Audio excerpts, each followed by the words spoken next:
Hello and hoping a fantastic day, and welcome back to 922.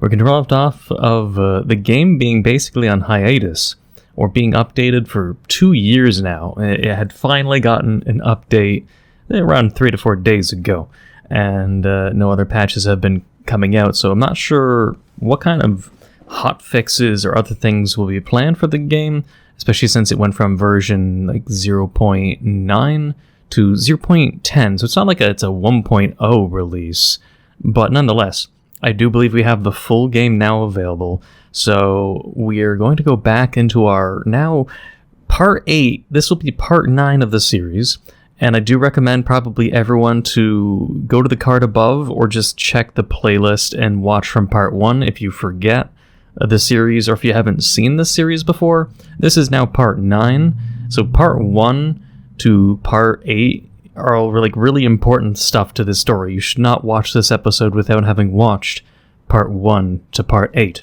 In part 8, I left off on... I'll mention when the part 8 left off for those that maybe have seen the episode or haven't. But right now, basically, the save I have from 2 years ago starts us off around 10 minutes and 24 seconds in on part 8. So if you want to go there, listen to that or whatever, you're given a timestamp of where at least I'm going to be rereading I'm going to be rereading half of part 8 because it's been a while. I don't know what's changed, and we're just going to... I haven't remembered a lot of things, and we're going to just get back into it. So with that said and done, let's get back into the story. Hopefully I won't be messed up at all with it being with it being so long. I do remember most of the characters and what basically has happened, but hopefully I haven't forgotten too many details. And with that said and done, you should also check out my Discord server in the pinned comment down below. Join the Discord server if you want to have friendly chats with furries, non-furries, or me since I'm casually in my server. But otherwise, without stalling anymore, let's get back into it. And also I'm going to go with no webcam like I did my previous videos, just to keep things consistent. So it'll be more focusing on ASMR and voicing in the microphone and not about me staring at the webcam at random moments. So let's get into it. Been a while. I'm shivering under my sweat-soaked blanket. My entire body is aching. My face is heavy with liquid, and my mouth is more dry than the Sahara's asshole. I think I'll skip class today. I was doing so well keeping up with my classes, too. Shit.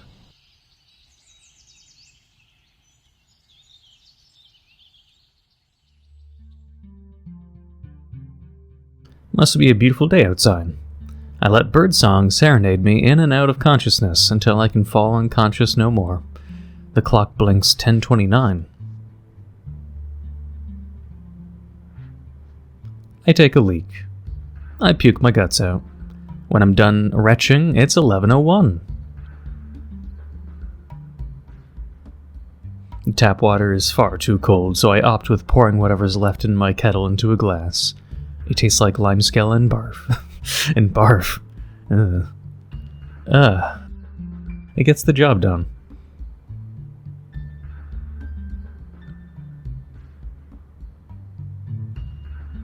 Blood is pumping in my ears and my eyes are stinging like crazy. I just barely managed to maintain enough focus to tell my internet friends I feel like shit. Only the Europeans are online to see it this early. It's 11 a.m. Oh, that's way too early for you Europeans. None of the Europeans wake up 7, 6, 8, 9 a.m. You're right. All you Europeans, you're so lazy, you wake up at like midnight, don't you?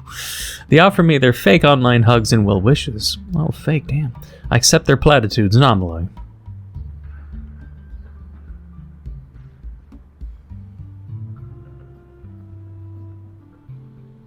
I don't have the energy to do anything. If I go back to bed, I'll just get mad about being unable to fall back asleep. I reach for my phone and click airplane mode off. Better get the day started.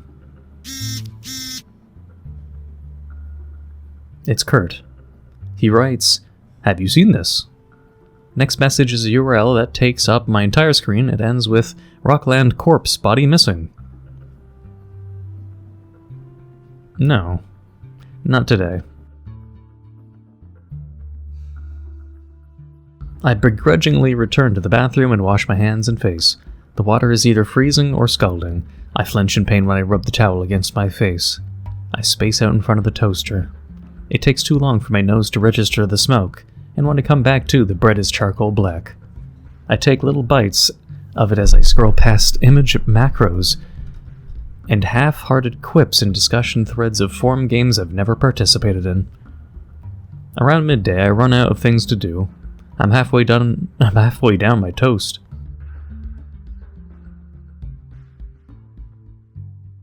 The nausea is not getting any better. I feel like I got kicked in the stomach by a train. What are you supposed to do in this situation? I didn't pack a thermometer. All I have are valerian root pills that don't do shit. It takes a bit of scrolling down the email app, but after a while I found it. The map of the campus we were sent shortly after orientation. There's a pharmacy just out of the northeast gate of the campus. It's a bit of a trek, but at this point I might be running out of options as to what to do. I'll buy some Dayquil, a thermometer, and vitamin pills. That should keep me out of the hospital with any luck.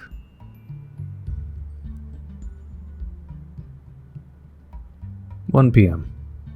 I'll lie down until 1 p.m. At 1 p.m., I'll head out.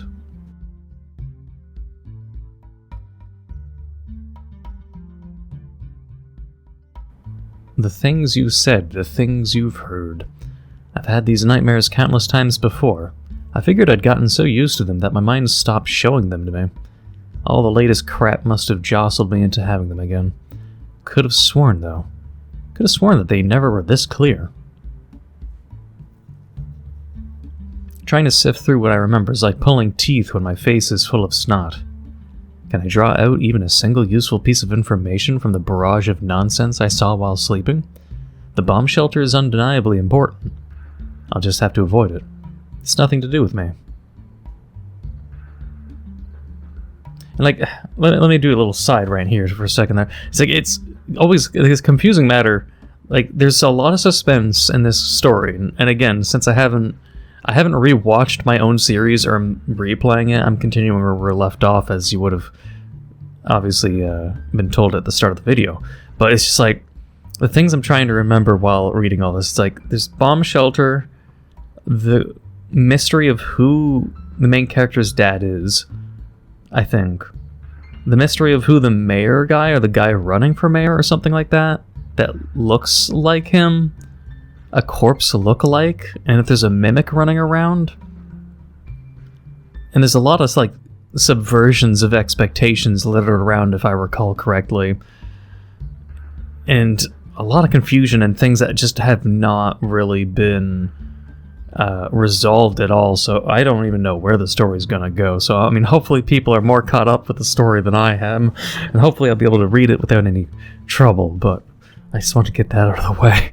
There's a lot of confusing stories. I'm sure it's most people, honestly, you should just watch part 1 to part 8. Rewatch it if it's been 2 years. I would recommend it. I should also be doing that, but it's one of those, do as I say, not as I do, I guess. What was the quote? Do as I say, not as I do? Yeah, that's basically it. But yeah, let's get back into it. Hey, this Kurt. Nothing good came out of putting off talking to Ian, and Kurt is even more of a wild card. As Brain Fisher put it, I must tell Kurt to stop with the murder stuff. If I won't, Real Fisher will kill him, or something. And Real Fisher's the mayor guy, right? Why am I even stalling? Just tell him to be done with it. Stop meddling or else he's gonna get killed by him. Where am I? I can barely power through the dull pain behind my eyes to raise them so high up. Corner of Evans and Hall? I'm lost. I swallow a metaphorical bundle of needles. My ribcage groans with every pant. I have to sit down. Breathe in, breathe out. In, out. A small part of me is ashamed for never having explored the area. There are lovely parks all over the place. This one has a frickin' gazebo. I focus on the sound of leaves rustling on concrete to keep myself from dry heaving. And any minute now, any second, no one can stay nauseous with an empty stomach for that long. Oh god, I get so nauseous on empty stomachs. I hate it. My stomach starts attacking me. I hate that feeling. Even chugging water sometimes doesn't help. And I would also believe around this point, I think, is when the game ended. Like, so you can see the gazebo right here with my saves, for instance. Autosave in a theater, I have no idea how far back that is, but that is August 9th to my main slot. Like, there must have been maybe a point of no return, maybe on August 9th. I do not know.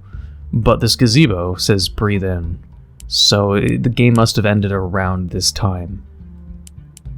Around this time, yeah. But okay. With it now saved, it's Ian. Sometime after this, he says, "You coming? I missed you yesterday.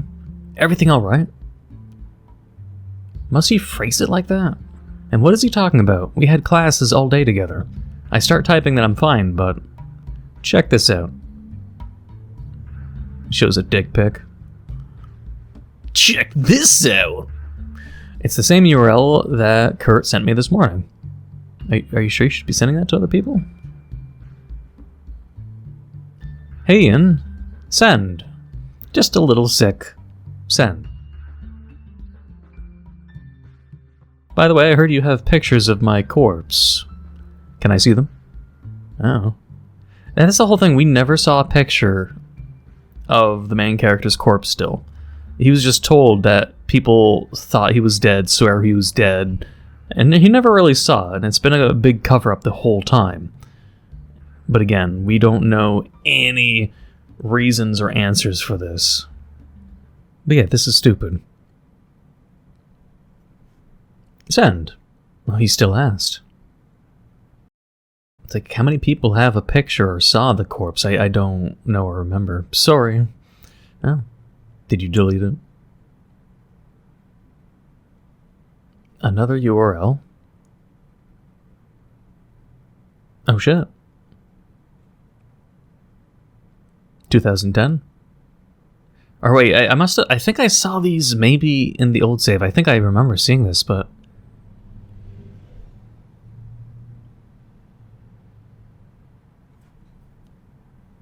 I think I remember seeing this. I'm not sure if the game ended off in the last episode before I saw that or not.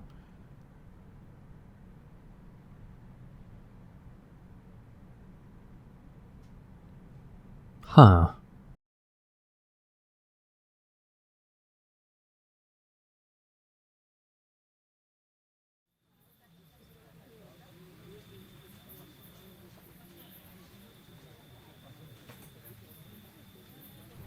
Hey Ian, happy birthday.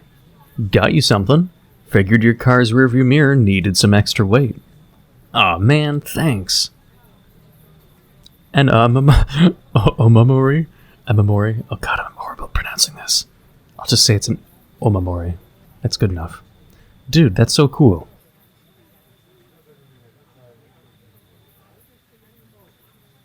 That's the last time I've spoken to the birthday boy all evening. Does Ian know all these people? Can any single person know so many? Even the people who we share one class a week with are here. It's not only students either. From the sound of things, the entire place is family-owned.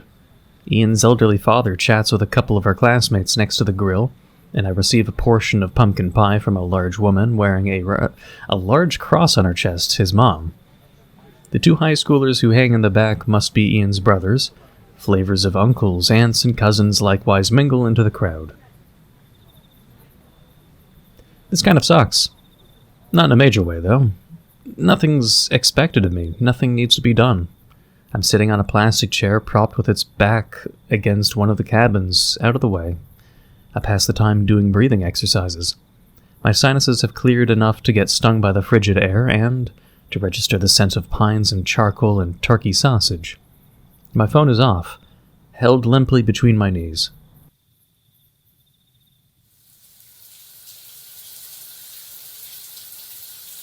It's difficult to be mad at someone when it's their birthday. Ian never outright lied to me about having those photos, it just never came up. But now that it had come up, my mind is flooded with bullshit. That's me in the photo. Markedly, not David Johnson. Who the fuck is David Johnson? I've been opening every rusty drawer and compartment in my brain, scattering the contents onto the floor of my skull. How did I know to ask about the photos? Did I simply figure it out on my own, that they must exist? Thinking of the alternative makes my stomach threaten to bring up a second serving of barbecue turkey and pumpkin pie.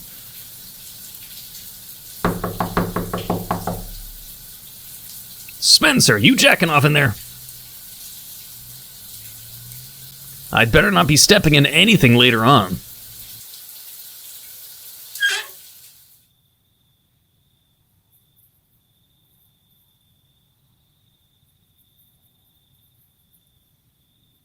My cabin doesn't have a shower, so I'm forced to use the one in Andrew's and Kurt's.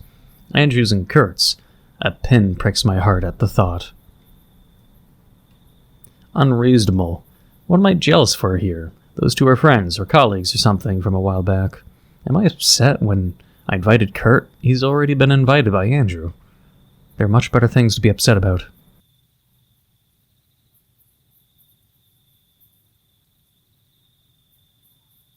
What took so long? Nothing, just jacking off. Did you wash it off? I gave it a rinse. Fellas, please.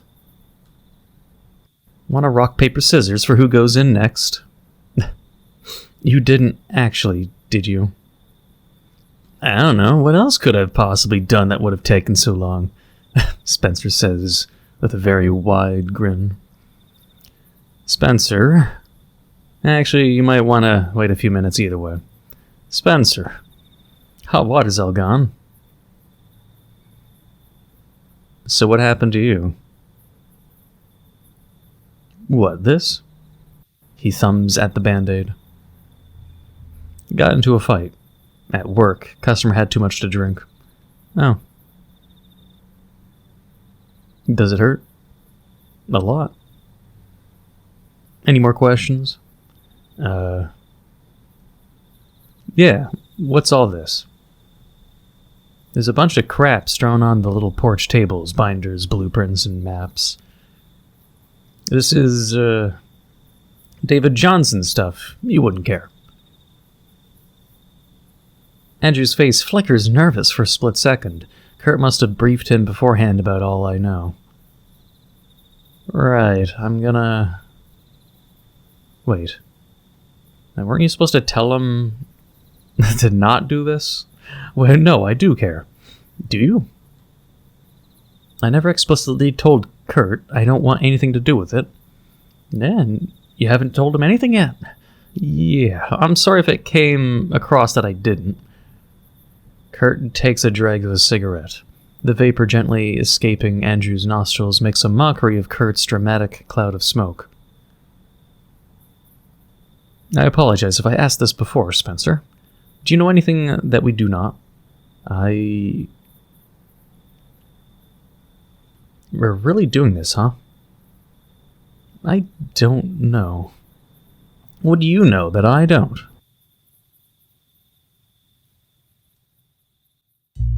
That's how you ask the question? Is that how you start the bank heist? Rockland. 5 persons were found dead in a shocking accident at the site of the newly opened Harris College of Technology in Dart. The dead: Dr. Abigail Sawyer, 59, physicist and Harris staff; Oscar Lynch, 41, Massachusetts, photographer; Roland Goodwin, 22, contractor; Herman Kegley, 24, contractor. An unidentified man in his 20s brought to questioning was Gene Cowell, 57, contractor, supervisor, and an eyewitness on the basement floor of the often criticized Dr. Marcus Jefferson facility where the tragedy took place. A pair of additional contractors unnamed were discovered incapacitated among the wreckage. Medical examiner Alan Campbell ordered the 2 survivors transported to the nearby Glen Detters. Is it Detters or Dieters? Dieters. I mean, if someone's last name was actually Dieter, that would be kind of funny, but maybe that's my immaturity showing. Glen Detters psychiatric hospital, as preliminary examination deemed the men clinically insane. Feels like I'm just about ready to go insane too. Turns out they know a lot. Turns out I know a lot. Ring any bells, Spencer? Andrew told us all this a month ago, didn't he? You remember it, right? During the run? Well, most of it is public knowledge. That last part, however, that's news to me. The cigarette smoke that followed Kurt indoors makes my eyes water. How do I know all these details that Ian spat out at me while I was asleep? I sure as shit hope I was asleep. Would be pretty fucked up if all that stuff happened for real.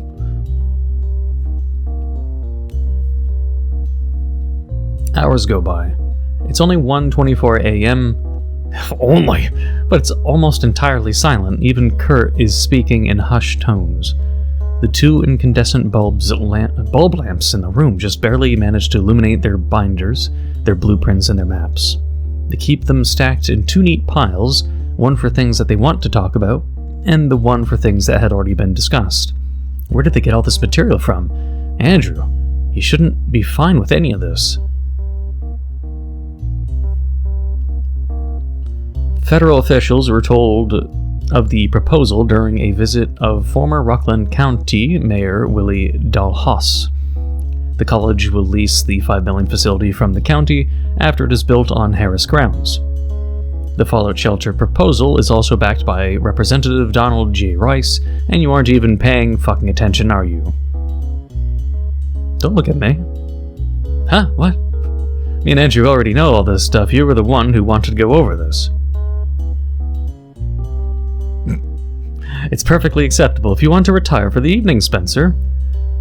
We went over a lot of information tonight. What? No, let's keep going. Just... I sniff. God, my head is pounding. How is any of this relevant? What do you mean? Why are we even talking about the Jefferson Building? This David Johnson guy, he got killed in the park, didn't he? Are you serious? No, he's right. It's a legitimate question. It's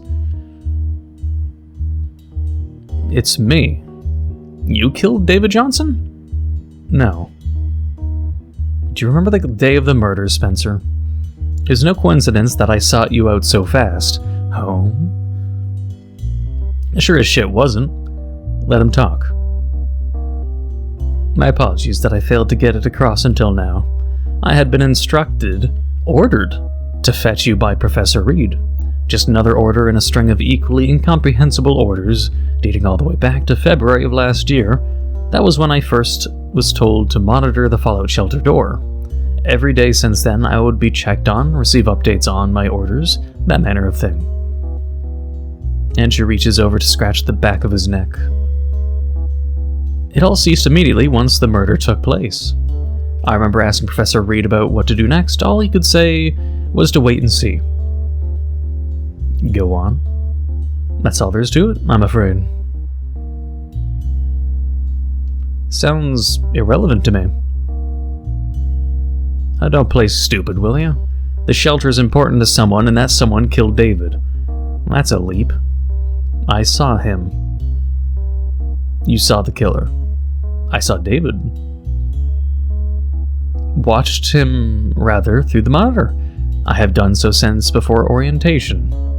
David would come through the door, and later the same day he would go back in. He would do this every day.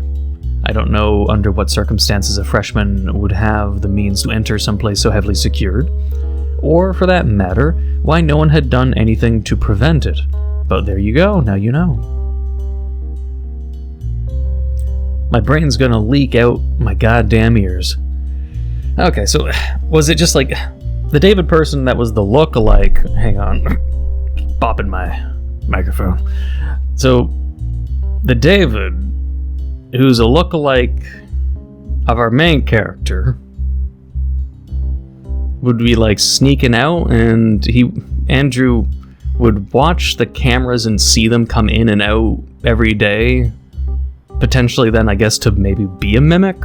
Like, these are all just theories of mine, and they're going to have a lot less weight to them since it has been a long time. All I remember are my feelings of the story, the lingering thoughts like mimic. There's always the, like, say, what are they called? Like, shadow hosts? Things like that. There's always an inkling of the story talking about... I can't remember the genuine name. It's just like, there's always the mythos or the... Not mythos. There's folklore monsters that usually are like the shadow monsters that deliberately kill the hosts or kill the original and replace them kind of thing. And I remember always thinking that the chance of that was always possible with this. But since we never knew the true identity of the one that was murdered, there's never any leads to really continue on with that train of thought besides, well, we had to wait for more evidence. And now they're just kind of unloading on us, but they're still, like, they're explaining it, but at the same time, it's not enough information. We need to still know what's in the fallout shelter, I guess. Who the mayor is, who's giving the orders, and why they're responsible. What was the project, and what that has to do with the main character, essentially. Even the main character is just like, okay, well, what does the dead guy have to do with me? Is he part of a science experiment? And what kind, and why? So, I'm not this dead guy. Why the fuck would Andrew lie about this? I mean, yeah, but you're a lookalike, so I mean, it's why. The main character's being a little stupid. Here's something. Kurt tugs on the cut in his ear for a moment, before turning a page in one of those plastic binders with transparent bags. Invoices for security service. First one is from February 1972. Andrew's eyes study me for a moment longer. What's he expecting after telling me this? A thank you note? How about the most recent one? The binder softly clacks when it lands on the table. December 2008.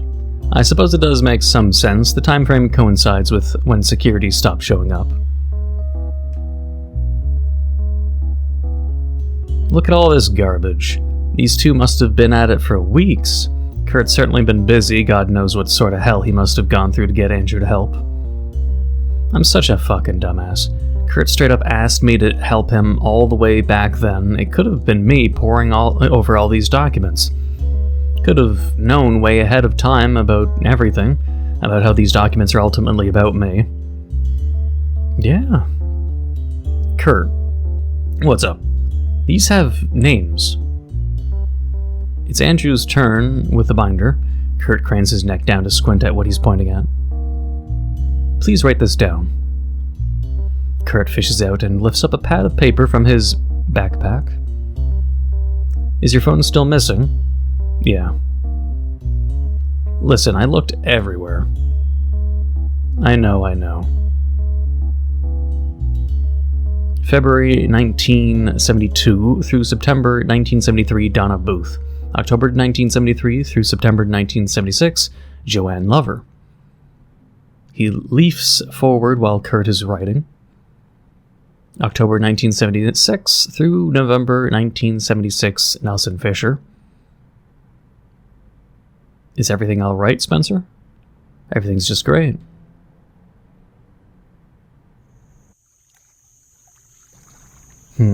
I was about to think they were going to name drop the main character, David, there.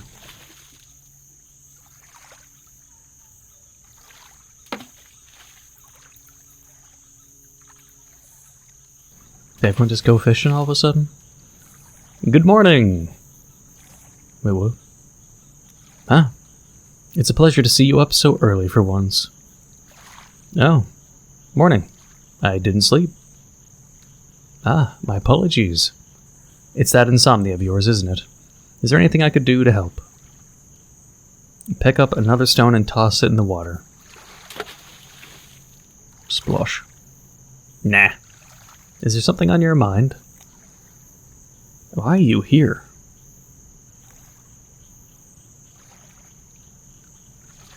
Spying on you, of course. Why does that feel like a half-truth? Or just an ironic joke based on your past duties? Sorry. Bad joke. If schedule allows, I enjoy jogging in the morning. It's good for the head, you know. Gives you time to focus on the forthcoming day. That's... I guess he won't leave me alone. I meant in general, like, what are you doing here? I'd been invited by Ian? Is the dirt that Kurt got on you worth it? Pardon? Worth what? Getting murdered, probably. The wind carries someone's enthusiastic "Good morning!" back from the cabins. People are starting to wake up. Well, ultimately, I simply don't believe it would come to that. Really. What makes you so confident? Andrew bends down and picks up a rock.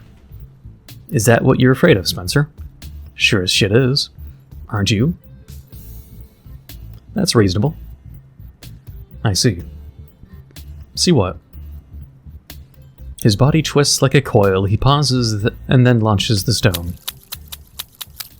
Oh, that's a lot of skips. Damn. Impressive. I suppose now is a good time to explore this. How should I go about it? It doesn't reflect well on me, unfortunately, but I have been wondering. I've mentioned this before, hadn't I? How David looked exactly like you. So much so, in fact, that until the day of the murder, we were convinced that it was you who was showing up on our monitors. You weren't a fool. You had to realize this. You came to me, seeking out answers, raised your voice on me. Kurt tells me you helped out a bit during our stunt at the Freeman run, but then, nothing. You couldn't have lost interest, and I don't believe you to be a coward. You don't seem the type. I wish to ask, if I may, under what pretense could you have allowed to distance yourself from the case? Can I just tell them outright that the mayor dude wants to, kill them? I'm pretty sure that's what he said, that the dude in the suit from past episodes said he'd, threatened to kill... I don't remember who or how many he threatened to kill, but I'm pretty sure Kurt was involved, or it's he threatened to kill Spencer, Kurt, and Andrew, or just Kurt, or Spencer and Kurt. But either way, it's a serious threat. But can Spencer elaborate on that? I don't even remember. Not all of us can be big, strong heroes like you, Mr. Park Council member. Especially not heroes who trick themselves into thinking everything's just going to be fine. I have a proposition. May I ask you to humor me in something? Yeah? I believe your words were that Kurt is blackmailing me. Care to join me on a bit of a hike? It wouldn't take too long, and I believe you'd be interested in what I have to show. Aren't we in a boat in the middle of a lake? Can't we just do that now? What are you wanting to talk about? We walk for well over an hour. Andrew must know that it takes a while because he matches my pace just enough to disallow me from hanging back while he leads the way. Now that I'd played into whatever scheme he concocted, his manner of speech reverts back to carpet salesman. His hand gesturing hypnotizes me into answering his banal questions about a parakeet I briefly owned when I was 8. The gravel road eventually turns into asphalt road, and that joins a 2-lane state road flanked by rows of trees. Here, Andrew insists I walk behind him so that we won't get hit by the 2 cars that drive by. Save for our footsteps, it's silent, uncomfortable when just moments ago we were locked in conversation. And man, I'm gonna really have to stop hitting the right mouse button. My fingers are so heavy. Oh my. We turn back onto the gravel and discomfort becomes unease. This is a graveyard. We're here. We're where? Sugar Hill Cemetery, but more precisely, please take a look. Are we gonna dig up a dead body? Mm-hmm. Do you recognize whose grave this is, Spencer? Lucas Joseph Martin, 1988-2004, beloved son, brother, and friend. Ian's brother. Ian wasn't happy that you left that part out when you told me about his accident. Cannot imagine he would be. Unpleasant as it must have been, he had to have been the one to tell you. It's his brother, I'm just a friend. Okay, I'll bite. You feel bad for Ian for having lost his brother, so you go out hunting a literal killer. Is that what you're trying to tell me? Is that the reason you're helping Kurt out? Well, you have the right idea, but some of the details need work. I've known Lucas all my life. We've been friends. Best friends, if you'd forgive such presumptions on my part. Lucas was the only person who would speak to me from junior high until he died. Andrew brushes sand off the grave with the side of his palm as he talks. It flies off in swirls of white smoke. I would like to share something with you. Please forgive me if you find it a bit long or a bit personal. Additionally, if you could, please don't tell Ian I brought you here.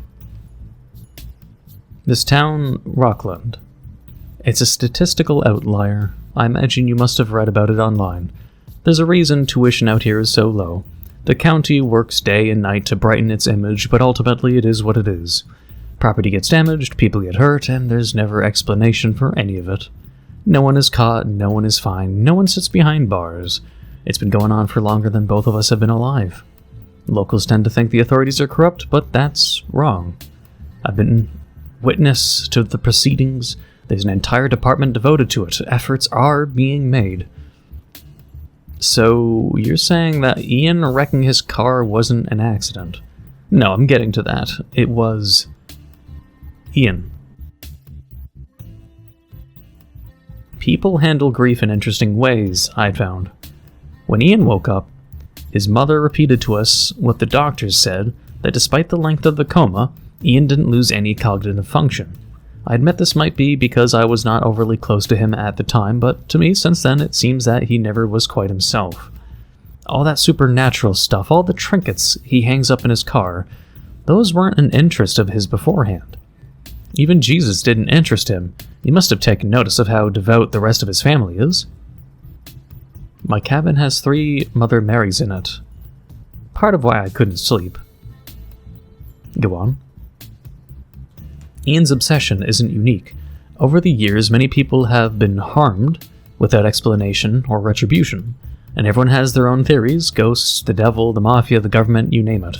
This community has been living in ever-present fear for decades, some people for their entire lives. To answer your question, no, I don't believe Lucas's death had anything to do with it. It is, however, a prime example of what living here does to folks' minds. Now, Spencer, I want you to put yourself in my shoes. One day, someone who may very well be the culprit behind all of the decades-long misery shows up on your doorstep. They boss you around, make threats, hurt your friends. They are unquestionably and unapologetically a bad guy. How would you react? How would you honestly turn a blind eye? I would. Is that so? It is. What's your game plan, hotshot? You gonna file a report with the police? Oh, well, yes, exactly that. I collaborate with the county sheriff office, or rather, I will once I'm ready anyway. Really, what's stopping you from doing it now? You know who it is, don't you? I know you do. Fisher, that county representative guy. Andrew scratches the top of his lip with his teeth. Yes. It's most likely Mr. Fisher, so much points to him. Then, he provided evidence that he was in his office at the time 10 miles away. My only question with this story is if it involves time travel or not. I'm hoping it doesn't, but there's so many... It's like a Metal Gear Solid 5 brain transplant theory, right? It's a little crazy. But, alright. I don't care about evidence.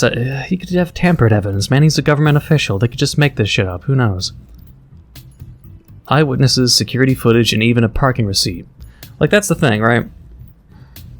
If there's a lookalike of Spencer, and we don't know how many lookalikes there are of other people, like, there's a movie called, what is it, like The Magician? It's a really good movie with Christian Bale. Let me, remind myself. It was called The Prestige, I think, actually. I think it's called The Prestige, yeah. With Wolverine and Christian Bale. where it stars two magicians basically competing with each other on who will deliver the best magic trick, and involves interesting topics like Nikola Tesla and his inventions and magician tricks in an entertaining way. If you haven't seen The Prestige, I would recommend it. But it makes me think of this and The Prestige in various ways that I won't get into spoiler territory, but more or less it's, well, how do you prove if there's one abnormality, then what evidence suggests that the abnormality has never been multiplied or additive in other circumstances, right? That's the only thing none of these characters question. They question which abnormalities they have witnessed, but not if there's a hypothetical future or further abnormalities that would be comparable or similar. Like if, say, Ian, which I do believe is the nerdy one from the 7-Eleven store, if I'm remembering things correctly, and he wore a yellow raincoat and stuff like that. If he wasn't religious and maybe was replaced by a mimic, so to speak, it would make sense to a lot of my past theories that I'm now re-remembering as we keep going through this game. But it's just we don't know the true reason, or if it really is just, shadow or mimic or brain transplant, but it's something like that, or it feels like at least it's going in that direction. But I'll not sidetrack anymore, but that's just my thoughts again. The sheriff's office are just about ready to abandon this thread, but it's a stretch, but we were all convinced it was you rather than David on our cameras as well. That's the only thing we currently have. I see. And the other thing is, how does it explain the sudden insomnia that Spencer's been having? So all the other theories I've forgotten. Nothing's ever easy. Here's the deal, Andrew. Remember when Reed brought Fisher in so that he and I could have a little one-on-one? He made himself clear. He knows about me, he knows about you, and he knows about Kurt. He told me to stop, or else. I imagine he said that same thing to you, too. He and I had a similar chat, yes. Do you think he's just messing around? No. Then why the hell are you doing this? Spencer, I just bared my chest in front of you for 10 minutes. What else do you want me to say? What, that you're doing it out of the goodness of your heart for the sake of the townspeople? Fuck off.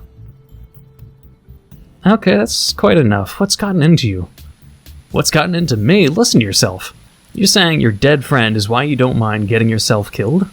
What a bunch of self-serving bullshit. You think you're noble or some selfless or some shit? Lucas's death affected you. You said it yourself. It clearly affected Ian too, and God knows how many people as well.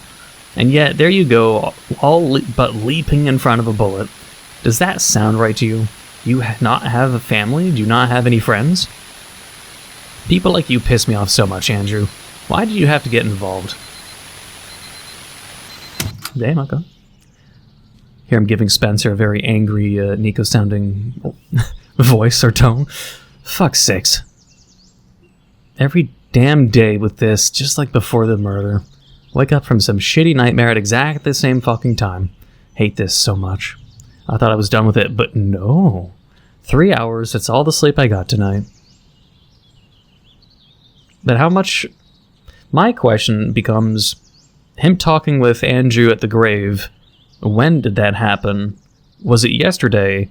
Or was it months ago? Or was it years ago? Because I'm gonna hope it's not like some kind of unpredictable, no, that was a future conversation that hasn't happened yet, like the timeline stuff. I question and have to question the sanity of the main character and the concept of time. Because I don't know if I should be questioning like whether or not they had that conversation. Like, did we just like black out there and then I got carried to my room? Or did that happen yesterday? Did that happen last night? What happened from the grave until just now? I don't even know. But I spend 15 minutes in the shower. The water turns to ice after 5 minutes, but I don't have the neurons to spare to care. No use lingering on it. Sleepless nights happened before, and sleepless nights will happen again. Just gotta cope until my brain has had enough. For now, I force myself to pace in front of the kettle, lest I nod off and yell at Andrew some more. Coffee's ready, toast is buttered. I smack myself a couple of times across the face. Pull yourself together, Spencer. We got shit that needs to be done.